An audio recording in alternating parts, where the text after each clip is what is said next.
आइए मैं आपको नमाज जनाजा का तरीक़ा बता दूँ। बहुत सारे हमारे भाई हैं जो नमाज जनाजा में शरीक हो जाते हैं और उनको नमाज जनाजा पढ़ने का तरीक़ा भी मालूम नहीं होता है। बसा औक़ात कुछ लोग नमाज जनाजा शरीक है और इमाम साहब से कहते हैं कि इमाम साहब एक मरतबा तरीक़ा बता दीजिए ना। तो आइए मैं आज आपको नमाज जनाजा का तरीक़ा बता दूँ और आपसे गुजारिश करूँगा कि इसको बार बार सुनिए, इसको याद कीजिए। जो नमाज जनाजा की दुआएं हैं उसे याद कीजिए। आज हम किसी की नमाज जनाजा में हैं, कभी हमारी नमाज जनाजा भी तो कोई पढ़ेगा। हम किसी की नमाज जनाजा में हैं, हमें नमाज जनाजा पढ़ने का तरीका नहीं, हमें नमाज जनाजा की कोई दुआ याद नहीं है, बस यूं ही खड़े हो जाते हैं। तो फिर कल हमारे साथ ऐसा होगा। लिहाजा हर कोई नमाज जनाजा का तरीका भी सीखे, नमाज जनाजा की जो दुआएं हैं उसे भी याद करने की कोशिश करें, ताकि हम किसी की नमाज जनाजा सही ढंग से पढ़ें और फिर हमारी नमाज जनाजा भी लोग सही ढंग से पढ़ें। बहरहाल तो नमाज जनाजा जब आप पढ़ने जाएं तो सबसे पहले आप जिस तरह और नमाजों के लिए खड़े होते हैं उसी तरह पाक साफ होकर बावजू होकर किबला रू आप खड़े हो जाएं। फिर नियत करें। नियत दिल के इरादे का नाम है। आप नमाज जनाजा में आए हैं, आपकी नियत हो चुकी है, फिर भी ज़बान से नियत करना मुस्तहब है।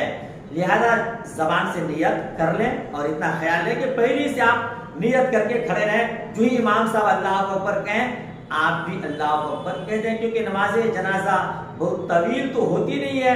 ऐसा ना हो कि आप नियत करते रह जाएं और इमाम साहब तकबीर के बाद दुआ भी पढ़ लें और दूसरी तकबीर कह दी जाए। लिहाजा जो ही आप खड़े हो आप नियत कर लीजिए। नियत आप किसी भी जबान में कर सकते हैं। आमतौर पर चूंकि हम लोग उर्दू जबान इस्तेमाल करते हैं, इसीलिए मैं उर्दू जबान में नियत बता रहा हूँ, बगौर समाप्त करें। नियत की मैंने नमाज जनाजा की 4 तकबीरों के साथ वास्ते अल्लाह ताला के, दुआ इस मस्जिद के लिए, पीछे इस इमाम के, मुंह मेरा काबा शरीफ की तरफ, अल्लाह अकबर।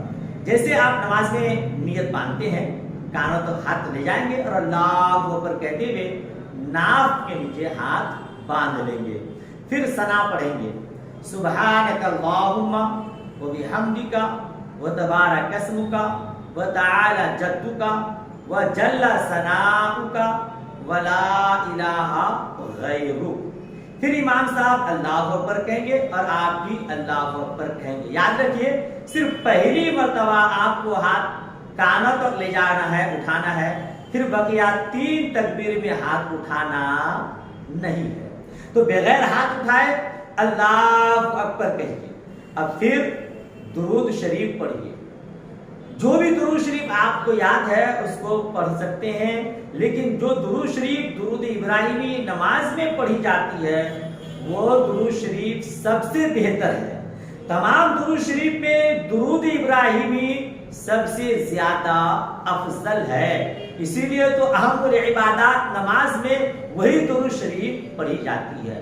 लिहाजा अल्लाह अकबर कह के दुरूद शरीफ पढ़ेंगे। अल्लाहुम्मा सल्ली अला मुहम्मदिन व अला आलि मुहम्मदिन कमा सल्लैता अला इब्राहीम व अला आलि इब्राहीम इन्नका हमीदुम मजीद। अल्लाहुम्मा बारिक अला मुहम्मदिन व अला आलि मुहम्मदिन कमा बारकता अला इब्राहीम व अला आलि इब्राहीम इन्नका हमीदुम मजीद। फिर अल्लाहु अकबर। फिर उसके बाद आप दुआएं मासूरा पढ़ेंगे। जो भी मकबूल दुआएं अहादीस में वारिद हैं वो दुआ आप पढ़ेंगे। जो नमाज में आप दुआएं मासूरा पढ़ते हैं उसको भी पढ़ सकते हैं, लेकिन नमाज जनाजा के लिए जो दुआ है मैं आपको वो सुना दूं। अगर मय्यत नाबालिग बच्चा है, छोटा सा बच्चा है और उसकी नमाज जनाजा पढ़ते हैं तो आप दुआ करेंगे, अल्लाहुम्मा जअलहु लना फरदन वजअलहु लना अजरन व ज़ुहरन वजअलहु लना شافعا و مشفعا۔ اور اگر نابالغ بچی ہے، چھوٹی بچی ہے، ان کی نماز جنازہ پڑھی جا رہی ہے تو آپ اس طرح دعا کریں گے، اللہم اجعلہا لنا فرطا واجعلہا لنا اجرا وذخرا واجعلہا لنا شافعتا ومشفعا۔ یہ دعا پڑھیں گے۔ اگر کوئی چھوٹا بچہ، بچی ہے یا پاگل ہے، مجنون ہے، پاگل کو بچپن ہی میں کوئی پاگل ہو گیا تھا اور بڑا ہو گیا تو ان کی نماز جنازہ میں بھی یہی دعا پڑھی جائے گی۔ اور اگر بڑا آدمی ہے، بالغ ہے، مرد ہے، عورت ہے، تو اس کے لیے یہ دعا پڑھیں گے، اللہم اغفر لحینا ومیتنا وشاہدنا وغائبنا وصغیرنا وکبیرنا وذکرنا وانثانا، اللہم من احییتہ منا فاحیہ علی الاسلام ومن توفیتہ منا فتوفہ علی الایمان۔ یہ دعا پڑھیں گے۔ اس کے بعد پھر اللہ اکبر کہہ کے دونوں ہاتھ چھوڑ دیں گے، جو نیت آپ باندھے تھے، تحریمہ باندھے تھے، اس کو چھوڑ دیں گے۔ پھر داہنے طرف السلام علیکم ورحمۃ اللہ، السلام علیکم ورحمۃ اللہ۔ اس طرح نماز مکمل ہو جائے گی۔ ایک مرتبہ خالی طریقہ سنیں، اللہ اکبر کہہ کے ہاتھ باندھ لیں گے، پھر ثنا پڑھیں گے، پھر اللہ اکبر کہیں گے، درود ابراہیمی پڑھیں گے یا کوئی بھی درود شریف پڑھیں گے، پھر اللہ اکبر کہیں گے، اور جو دعا میں نے ابھی بتایا دعائے معصورہ وہ پڑھیں گے، پھر دونوں ہاتھوں کو اللہ اکبر کہیں گے، دونوں ہاتھوں کو چھوڑ کر سلام پھیر دیں گے۔ آئیے میں یہ جو دعا آپ نے سنا ابھی، اس دعا کا ترجمہ بتا دوں، کیونکہ دعا کا اگر ترجمہ، اس کا معنی مطلب انسان جانتا ہے تو اس میں اور مزہ آتا ہے، سمجھ کے پڑھنے کی بات ہی الگ ہوتی ہے کہ نہیں؟ تو میں نے جو چھوٹے بچہ کی دعا بتائی، اللہم اجعلہ لنا فرطا واجعلہ لنا اجرا وذخرا واجعلہ لنا شافعا ومشفعا، اس کا معنی اے اللہ اس لڑکے کو ہمارے پیش رو بنا، ہمارے سامنے، ہمارے آگے جانے والا بنا، اور اللہ ہمارے لیے اس کو ذخیرہ بنا، اور ہمارے لیے اس کو شفاعت کرنے والا بنا، وہ مشفعہ مقبول الشفاعت، ایسی شفاعت کرنے والا بنا جس کی شفاعت تو قبول فرمائے۔